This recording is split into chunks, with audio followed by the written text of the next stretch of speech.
Et finalement, nous avons un autre programme depuis quelques années qui est très progressif, qui est le fait, qui a pour objectif d'aider les Indiens Yanomami à s'organiser de manière autonome. Alors là, nous avons maintenant monté, structuré avec eux un processus de renforcement des capacités Yanomami par rapport aux connaissances des non-indiens. Et là, il y a des cours qui vont être faits à la Sequoia Manaus, dans l'ère indien, des cours de formation politique, des cours de formation technique pour les jeunes agents indiens. Et tout ça, discuter et travailler avec les principaux leaders dans les villages. Et peu à peu, nous espérons que de cette manière, ils arrivent à se prendre en charge, ils arrivent à être autonomes dans leurs relations avec les autorités pour faire valoir leurs droits, effectivement. Et qu'ils arrivent aussi à définir des stratégies plus claires par rapport à leur subsistance dans 15, 20, 50, 100 ans, dans un territoire qui n'augmentera pas. La population Yanomami augmente, mais le territoire se trouvera chaque fois plus exigu. Et là, d'où le besoin d'apprendre à gérer ce territoire, ces terres et les ressources qu'il a, à partir de notre prisme, à partir d'une nouvelle vision. Et ceci est un peu le travail de la Sequoia. En fait, nous travaillons pour ne pas nous rendre indispensables. Donc, vous venez de mentionner les missionnaires. Quel est l'état religieux ou mental des Indiens aujourd'hui, après le passage des missions, etc. Alors, en ce qui concerne les Yanomami, malgré 30, 40 ans de présence de mission, on s'aperçoit que l'impact sur les croyances des Yanomami a été très faible. Par contre, l'impact sur le mode de vie, sur les habitudes, a été très fort. Et ceci, ça se doit par l'incompréhension que les missionnaires ont eue de comment fonctionne la spiritualité chez les Yanomami, avec leurs croyances, avec leurs dieux, avec leurs célébrations, et le fait de ne pas comprendre mais de vouloir interférer a fait en sorte que d'une certaine manière ils ont fait les choses à côté de la plaque. La présence de missionnaires a fait des ravages beaucoup plus grands, je dirais, chez d'autres peuples. Les Yanomami, dans ce sens-là, ont une résistance très très grande. Et finalement, quelles leçons pouvez-vous extraire de votre expérience auprès des peuples indigènes de l'Amazonie brésilienne? Ce sont plusieurs leçons. J'ai eu la chance, en fait, au long de mon périple ici en Amazonie, de vivre les situations les plus différentes possibles.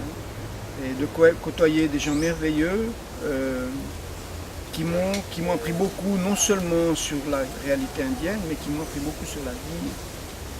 Et là, je crois que les peuples indiens ont encore une sagesse par rapport à ce qui est le savoir-vivre, ce qui est la qualité de vie, ce qui est la qualité de relation, que peut-être on a beaucoup perdu en Occident, on a beaucoup perdu dans ce système de développement fou, où les valeurs humaines finalement passent en dernier. N'existe presque. Il existe chaque fois moins.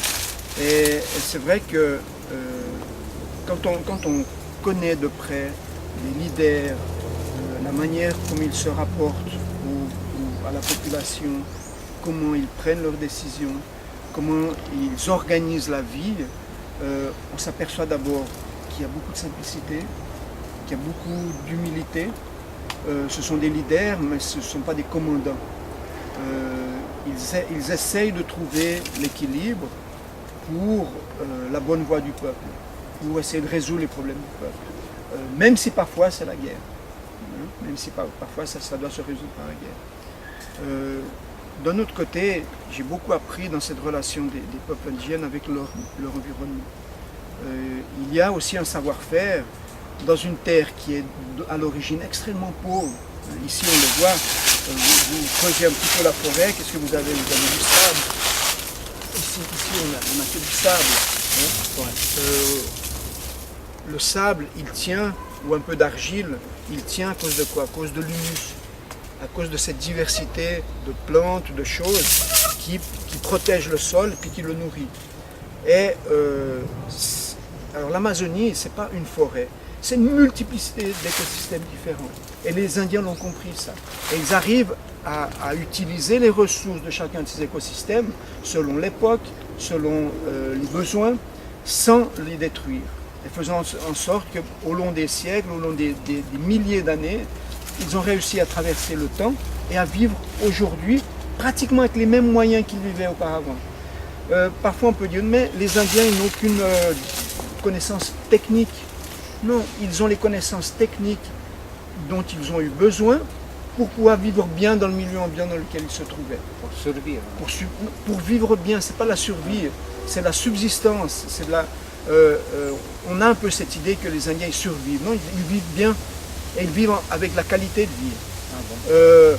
Pourquoi? Parce que la vie elle est clairsemée de jeux, elle est clairsemée de rires, elle est clairsemée de pleurs.